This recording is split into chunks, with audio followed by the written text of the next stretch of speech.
This past weekend, Donald Trump appeared in New Orleans to give a talk to a bunch of Republican donors where he openly advocated, or joked about, I guess, depending on your interpretation of it, committing war crimes and tricking Russia into attacking China. Here's what he said, according to those in the room. Excuse me. We should take our F-22 planes, put the Chinese flag on them, and bomb the shit out of Russia. Then we can say China did it. We didn't do it. China did it. And then they start fighting with each other and we sit back and watch. Boom, right? We just solved national security problems here in the United States.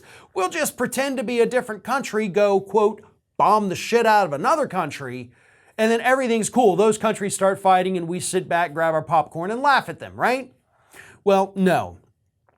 Disguising yourself as the enemy is actually a war crime. You can't do that. And of course, there's plenty of people, even some in attendance, who have said, like, listen, he was clearly joking when he said this. He wasn't being honest. Okay, even if you're joking, still joking about war crimes during a time of conflict. Not exactly something that gives us hope for the future. Not to mention the fact that Donald Trump isn't the I'm going to tell some jokes kind of guy. So even if he said it in a jovial manner, I do believe, at least to some extent, he was serious about it. You may disagree, but I've obviously seen Trump for many years now. We know how he operates.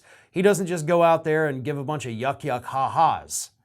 Whatever he says, there is an element of truth to it. But here's the thing. Donald Trump is not the only Republican recently to suggest this.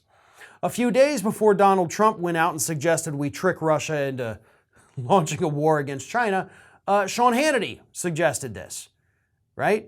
We go drop a bunch of bombs on them, Hannity said, and we disguise them as from a different country. Then when Russia says, who did that? We all sit there like, I don't know. That was actually Sean Hannity's plan.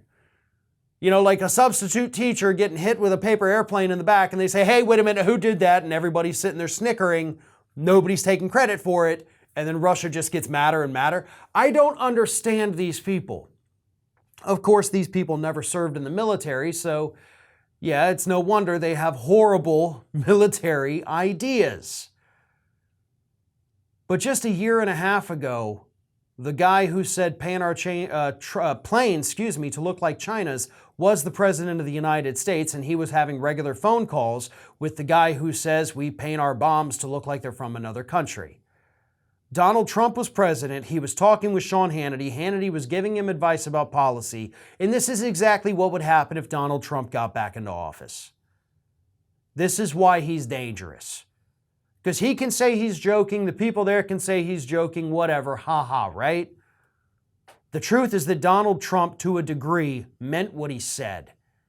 And if he had Sean Hannity in his ear telling him the same thing, you'd better believe it would probably become a reality if he gets back into the White House. Thanks for watching, and if you like what you saw, don't forget to like, comment, share, and most importantly, subscribe to our Ring of Fire channel here.